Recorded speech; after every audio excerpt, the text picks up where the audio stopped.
friends. I don't want to do that. I would like for you to give me that same respect. So could you at least, at some point, be open to meeting him or calling him? This is quite interesting, you know, because right now they're on the way to meet Burkhan's friends. All right.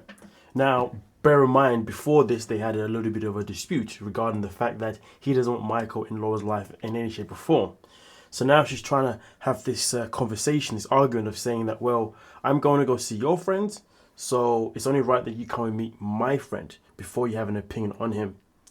But is it really the same thing? Well, we'll get into that in a second. Push your will. I'm trying to make you see the hypocrisy in it, because otherwise it feels like you just get to determine who's important in our lives. Although I see where she's going with it, no, you're wrong. Because you see, the friendship that she has with Michael, it's more like a boyfriend and girlfriend type friendship. Fair enough, they don't have the physicality, but they do every single thing that you would do, generally speaking, with maybe your girlfriends, and everything that you do probably your partner. Would you ever really do this with somebody who's a male friend, knowing that your relationship can only go as far as a certain degree? No, because you see, when you're doing all these things with a male friend, feelings are going to happen for at least one of you two in that situation, unless of course one of you is gay, which isn't the case. So it's really not the same thing. But let's continue. Sorry, it's not the same because he doesn't have this type of relationship with his friends. In our lives. And I can't find a job. The gambling comes in here. I really prefer to have. It's what I do for a living. So obviously for a while now it's been the question of what does he do for work? You know, how is he putting money in his pocket? Well, there we go. He's a gambler. And the fact that he calls gambling his work and something he does every day is quite concerning, to be honest, because if you're going to tell people that your job is gambling, well, then that means your stability financially is probably very, very weak and very, very low. But hey, that's all we have this week when it comes to Laura and Burkhan. Or Burkhan, shall I say. Now let's get into Lisa. Now this one right here. But wait, you're considering a lie what I consider a lie might be two different things. I'm from America, my culture is different than yours. Maybe lie is lie. So Americans, let me get this straight. Lying is not lying in America? Is that what she's saying here? Wow. What a way to sound dumb as hell. I am a hard worker. I make sure I take care of my household. I make sure when Daniel needs money that I take care of his household. I found that one so fascinating because you see, she's obviously being grilled, being asked questions about her life, what she does, blah, blah, blah, blah, blah.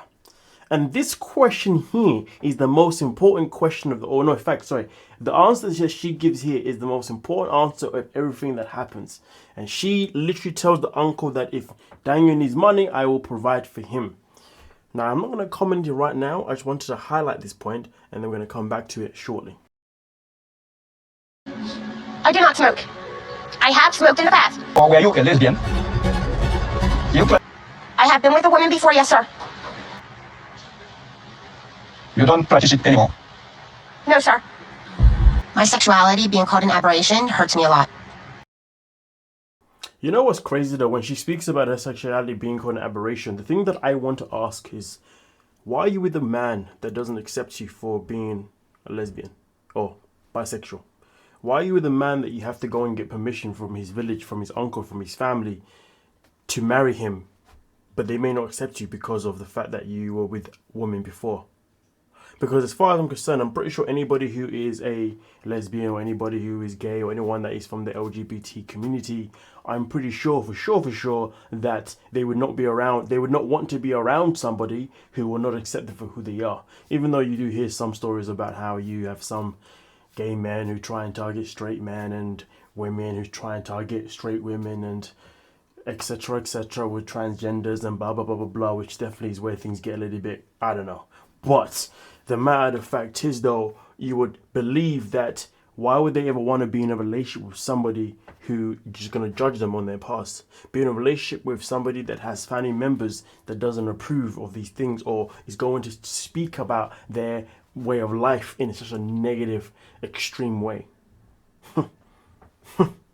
But hey, I guess when people become desperate, when people become thirsty, they end up allowing anything to happen to them. I am who I am. That's why he's one of the Yeah, you told him everything. You told him everything. That wasn't for you to tell anybody. That was between us. No, my uncle. I don't care if it's the Pope of the Catholic Church. You don't tell anybody. So he's like father to me. So I have to discuss everything with him. You don't even tell me what you've already spoken to your uncle about. I don't have to tell you. I asked you what I didn't tell you. You don't want me to know, but you want him to know everything. Oh my God. Yes. Oh my God. So very, very interesting here, see. To be fair, I would say that I was on her side in this conversation purely because, well, usually, well, generally speaking, when you get in a relationship with somebody, you get in a relationship because you're able to tell them anything and everything. A strong relationship with your partner revolves pure honesty, 1000% transparency. So the fact that he sat there and he said that he can be transparent with his uncle, but cannot be transparent with his wife to be, nasty work. It already tells you that their communication is never going to be healthy, because he's not always going to want to willingly tell her everything, and that right there is a deal breaker. And the fact that she's seeing that and ignoring it, like just like many other people would, not good. But let's go back to the point before. So in this whole thing, they made a big deal about the fact that she was a lesbian, or she was with women, she's bisexual. But that wasn't even the actual big part of the conversation. The biggest part of the conversation should have been when she told the uncle that, yeah, I provide for Daniel when he needs money. The uncle should have said, oh, no. The woman should not be put in a position to provide for the man. No. In the culture, the man is the one that provides for the woman. Okay, now don't get me wrong, obviously, everything that I'm saying is based on how people live in cultures. Generally speaking, people who are very strict to their culture, usually it's the man that provides, okay, for the most part, all right? And the women aren't necessarily always put in that position. Usually women aren't even required to work. And even if they do work, it's usually for pocket money, all right? So based on culture standards, it's quite fascinating that how the uncle did not want to press her for the fact that, well, did not want to say anything to Daniel from the fact that, he's with a woman that he has to ask money from. But when it came to her sexuality, that was a big conversation. Really and truly, ladies, if you're in a situation with somebody and you realize for that moment in time, from somebody who's from a culture, sorry, just be more specific, somebody that comes from a culture, and they're more than happy to take your money, but yet they'll make a big deal about who you are, about where you're from, about the life that you've lived. Deal breaker. There's nothing wrong with, of course, her supporting him financially, but when you look at the context, there's everything wrong with it. That's the point. But hey, let's get crack-a-lacking and move on to the next one. Javon and Annalyn. Oh yeah, this one was a good one. When you were on the phone before you came down here, that you're not gonna talk to her again. Yeah. But I need you to show me that you keep your promise. Okay? See your phone? Okay. And very concerned ever since he's been watching all these masculinity podcasts. Because they really encourage cheating. They really say that if he cheats, it's okay as long as he provides. It is very quite concerning that anybody and everybody can have a podcast these days. Actually, you know what? Nah. It's not even concerning that anyone can have a podcast these days. It's more concerning how people are more than happy to want to believe the things that they hear on podcasts that they go to, that they listen to. People should really and truly be listening to podcasts that actually does benefit their lives, not podcasts that are that are out there just to brainwash you to believe that you should be doing this, you should be doing that, or you should be expecting this, expecting that. Do you know how many men and women right now expect certain things in relationships that are unrealistic purely because they heard it off someone else on a podcast who has been butthurt and is now projecting their pain? Like, you can go to a female podcast right now, they'll be talking about how he did this, men ain't that, women, you need to watch out for a man like this, blah, blah, blah, blah, blah. And then women start walking around acting as if they were actually in the same situation as that woman when they wasn't. Start creating standards that another woman's talking about based on the other woman's experience, not even yours. Ridiculous. And then obviously you get men in the same light, being influenced by what other men are saying. It's absolutely disgusting and absolutely ugly. At the end of the day, people must go in a relationship, must experience obviously the good, the bad, all that kind of stuff, and then be able to determine what is best for you moving forward. Now, of course, there are some exceptional podcasts out there where, to be fair, people will tell you some very good advice when it comes to relationships. Okay, whether it be a man or woman, there are some that do exist.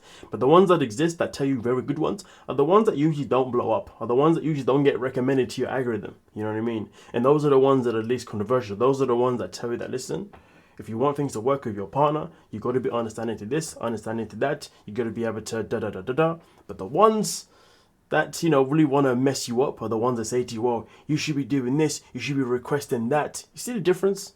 You know what I mean? One is telling you one is telling you you need to be willing to understand certain things, and another one is telling you what you should be doing and what you shouldn't be controlling you. That's a complete madness. But nonetheless though, let's continue with this one because Javon, he's a naughty boy. Say, for my peace of mind, I need to be totally sure that there's nothing going on. But at the same time, I watch a lot of relationship podcasts, and one of the hosts, he sometimes makes good points about little paranoia is healthy. Most of Little paranoias are healthy. only act right when they feel like they can be replaced. A little bit of paranoia, a little bit of fear is healthy. So basically, this woman that he went to get her advice about his relationship with Annalyn doesn't actually exist. He basically made up that whole story just to make Annalyn a bit more jealous, so therefore she'd be willing to want to fight for his corner that bit more. Wow. Because somebody in the podcast told him to do this. Context is key. Listen, to be fair, it doesn't matter the type of context it is. Doing what he did is ridiculous. Absolutely ugly, ridiculous. Putting someone in that position and making them feel insecure, tapping into someone else's, like, just imagine she's genuinely an insecure person and now you've triggered it on purpose because you wanted to be obsessed with you, because you wanted to never leave you, you wanted to work that little bit harder. Wow. The fact that he has to do that tells him everything they need to know about how much he probably isn't even into it, or how much maybe their relationship is not as stable as it should be. It really exposes how insecure he is within his own relationship. Because you see, if he feels like he has to make her jealous to make her stay, that means clearly he feels like no matter what he does, he's not good enough for her to stay. The whole thing is nothing but a hot mess. And to be fair, on top of that, Good? Language is physical touch and words of affirmation. I always make sure that my partner knows that I find him attractive. You are supposed to provide and protect. Doesn't mean you always have to have this machismo energy, like you can't show vulnerability. You're still a human being. But he doesn't really listen. to be fair, she speaks a lot of facts here, to be honest with you, and this is something that I would say that a lot of people should take into account, both men and women, because there are some women out there who do also have this front, you know, it's not just a man thing. So to be fair, she's not lying, and I get it. She doesn't want her man to just be a guy who just provides for her and then that's it, and then expects her to be all blah blah blah blah. She still wants a man that's going to turn up emotionally. He's going to turn up and be available for her, you know, and obviously in other areas, which makes sense because at the end of the day, how do you make your psychological part of your relationship even more stronger? You make it stronger by being available with each other emotionally, amongst other things. And to be fair, learning about each other's love language is definitely a good start to that. So yeah. More understanding, because what I do is not easy. I mean, is that not romantic? Like making sure your lights is on because, you know. I'm getting tired of this. Yeah. Every time you do something for me, you throw it to my face. Because your man does. I'm not trying to. I'm just trying to get you to understand like, what I do is. I mean, is he the type of man that believes just because he provides for her that she should then just not expect anything else from him? Is he that type of man? Because that's how she's portraying him to be. And to be honest with you, based on the fact that he went out of his way to make her jealous or to make her paranoid for his own benefit, it does add up, doesn't it? So I can understand why she behaves the way she behaves, why she feels the way, because he seems to only want to turn up with his money, but doesn't want to turn up in any other way. And that's not a relationship. Damn, she's nothing but just an escort for him. It's just not easy, and I can't remember everything, you know. Something you would never understand if you don't have that. Yeah, I mean, listen. I feel like there's a lot that Javon needs to learn, you know, about relationships. Maybe this is why his relationships in America haven't worked. Because he's missing this part of his life where he needs to understand that a relationship is more than just money. A relationship is predominantly emotions.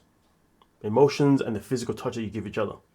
But nah, he's not tapping into that. He's like, no, I pay for your bills. I pay for this, I pay for that. You should be happy, you know, just do what you're here for. You know, that's the attitude he's given here. And it's not healthy in any shape or form. Absolutely not. You know, at first I said to myself, I feel like their relationship problems aren't even real. This is all fabricated. But then the more I thought about it, the more I started really recognizing that, yeah, this woman's coming in with a bunch of gems and this man is nothing but just useless for the most part. I really hope he can really understand what her love language is and also understand what his love language is as well. So therefore, they can both know how to receive and provide love to each other, support each other. Okay, and then on top of that, I hope he's able to understand that just because you're paying for everything, it doesn't mean she's not going to want you in other ways, emotionally, physically, and all that kind of stuff. Otherwise, she is nothing but just an escort to him, which is tragic, absolutely tragic. But hey, let's get crack-a-lacking into the next one. Oh, Rick. Yeah. That I love your kids, Rick, but I cannot just, be a stepmom, like forever. I want to have my own. But like right now, I'm not in a position to have another child. I took care of my little brother and sister without any help, like my dad going to work and only them and me was in the house. What the hell? Is Trisha okay? First and foremost, Rick should know better. If you're going to be in a relationship with somebody that is pretty much 20 years younger than you, you're going to expect her to want to have kids. Any woman in their 20s, maybe even 30s, who does not have kids, there's a high chance that they are going to want kids.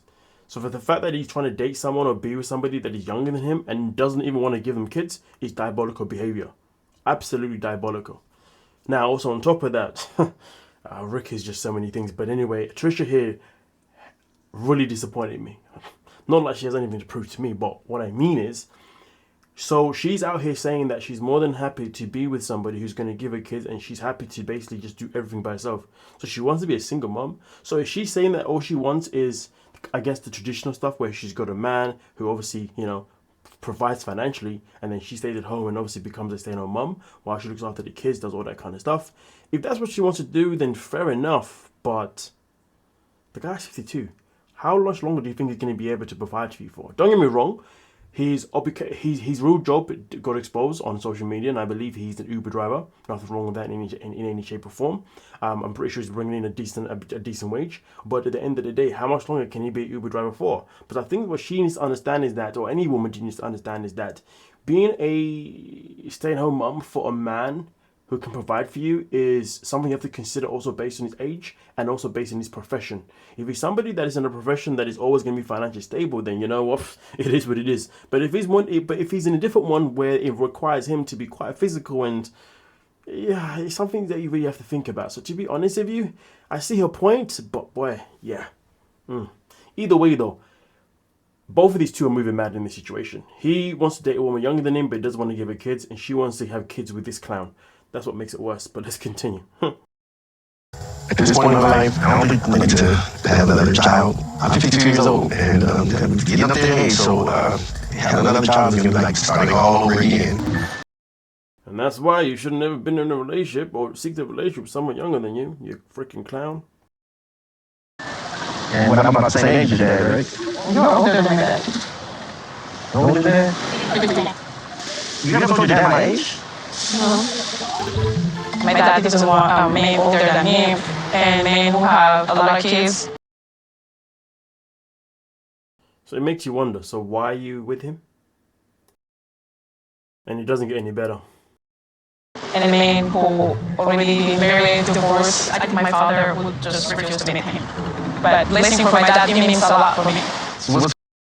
A blessing from your dad clearly doesn't mean a goddamn thing to you, because if it did mean something to you, well then, why are you in this position?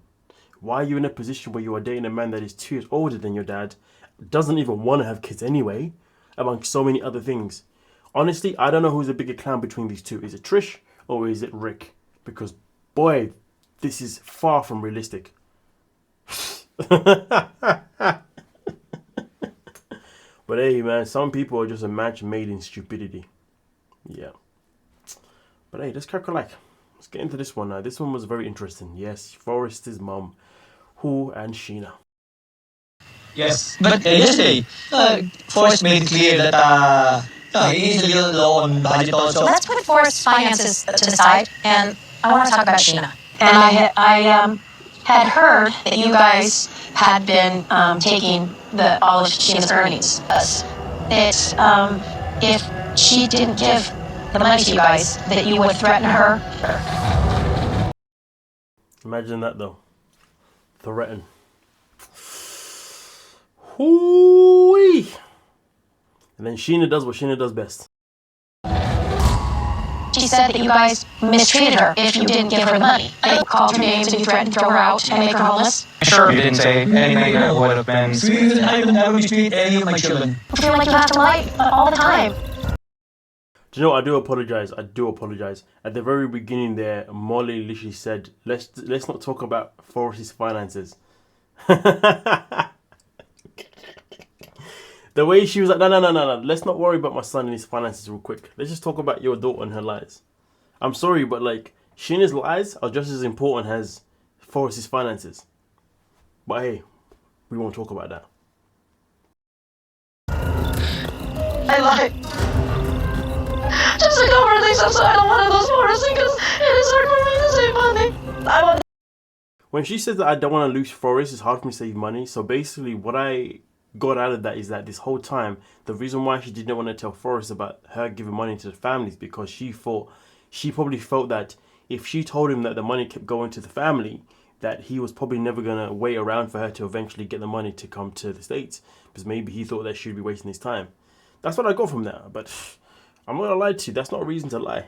If you know that you got responsibilities to your family, you tell your partner. And in that situation, it's very simple. That's the situation where when she says to Forrest, hey, just so you know, I am trying to save money to come to the USA and get a visa. But at the same time, though, I do give money to my family whenever they need it. They don't take it from me. I give it to them whenever they need it, okay? So therefore, it may take me a bit longer than normal. Now, the best response that Forrest could give her is, listen, I understand, I get it, and I appreciate the fact that you're even trying to save money anyway, but let me stop being a freaking lazy bum. Let me stop using my disability as an excuse, and let me go out there and get a freaking job and actually be able to help you. And so therefore, if you're saving money and I'm saving money, that'll help us obviously get you here quicker. But nah, she wasn't vocal with him about it. And to be fair, even if she was vocal with him about it, would he have done that? Would he have said, oh yeah, I'm gonna go and get a job? Who knows? But either way, though, in that situation, you see, the win-win would have been that whatever his reaction would have been, would have told her everything that she needed to know about whether or not this man is worthy to be in her life or not. But unfortunately, the woman decided to lie about it all. It's not even enough for me to get visa. I cannot save it. Yours is so hard for me. It's all listed, you know. So when the time she needs it, we can, give it back to her. And then to find out that the money that she had been given to the family this whole time is money that she can always get back from the family at any given time. Crazy work. But then Forrest, on the other hand, the audacity to ask this? Relationship and just like throwing it in the trash can. I haven't told you the right things because I'm worried that you might give up on me. I know that you've been trying hard. I don't approve of the stories and keeping everything hidden from everybody. Yes. The money, right? Yes. So how long would it take to provide, if she asked for her money back? The way Broski was like, so, if you wanted the money back, how long would that take? This guy, the audacity. To be fair, it is quite criminal the way Forrest and his mum have behaved as if Sheena's money has been their money. I understand it, but it's diabolical. Well, I understand it because Sheena's kind of made the situation happen the way it's happened, which makes it even more diabolical. I don't know. I'd say about maybe $4,000. We have to check our finances. Surprised because if they plan to get married, it's the guy who should provide for her. I'm happy that this is how it ended. The father's saying, but you know what? At the end of the day, it should always be the guy that provides for the woman. To be fair, how is the family going to feel okay and feel safe with the fact that if Sheena ever does make it to America, is the family ever going to be okay with the fact that she's going to a country where her partner can't even provide for her? Damn. I mean, to be honest with you, if you want to pick like, Sheena's probably better off staying where she's at and giving money to the family whenever they need it, rather than leaving to go to America with this clown who can't provide for her anything and has got a mum that's probably more than happy to. That's another thing as well. If Sheena was to leave and go to the United States, she would have no support around her at all, because I don't see Molly ever going up against her son. She would always defend her son no matter what. Whoo, boy, yeah, if I was Sheena, stay the hell where you are. Your life can only get worse if you leave. And to be fair, we've all seen the place, the home that they live in. Oh, so lovely. And to be fair, she has got a lovely family, at least from what we've seen anyway. So, their best bet would be for Forrest to move there rather than for her to move to America, because Forrest has already proven that he doesn't want to work. And even if he does work and finds a job in America, how long is he going to keep it for? Because it seems to me as if he's somebody that's more than happy to quit a job and have excuses of why he shouldn't be working, when then his mum will happily support him in that claim. Damn, he may even have Sheena working too hard for her. Like, imagine if she moves to the States. She may end up, it was better this in mind, if she moves to the States, she would get a job. The job that she gets will have to pay, obviously help pay for the bills in America, but she'll still probably have to send money back home. Not have to, but she still would want to send money back home whenever her family would need it. Yeah, I mean, if I was, I think moving will destroy her. Absolutely destroy her. The woman already struggles with being honest when it comes to money, amongst whatever else. If she was to move to America, nah. Stay where you are. Stay where you are and start being honest, and maybe hope for this man to move there. Or just find a whole other dude who's better for you, because Forrest, he's not much of a man, is he? But hey, let me know your thoughts down below in the comment section, folks, and we can talk about it. Don't forget to like and subscribe. Peace.